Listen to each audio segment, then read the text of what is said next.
নাক ডাকে, আর তোমাদের দাদা ভাই নাক ডাকে, আমি দেখতে পাই। আবার আমি যখন ঘুমিয়ে যাই, নিজেরটা তো আর দেখা যায় না, ও আবার আমাকে বলে তুমিও নাক ডাকো। ও এখনো খাওয়া হয়নি, সবে দোকান থেকে আসলে? আর খেয়ে দিয়ে শুয়ে পড়েছি। এত সময় বসেছিলাম, ঠান্ডা পড়ছে আর ভাল লাগেনি বসে থাকতে। খাওয়া দাওয়া হয়ে গেছে মানে এবার লেপের মধ্যে ঢুকে যাব। ঢুকে গেছি।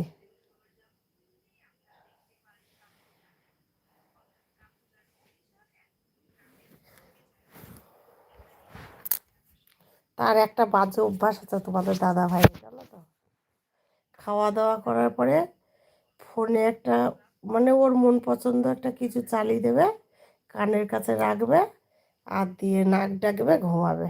হয়তো শুনতে শুনতে ঘুমিয়ে গেল।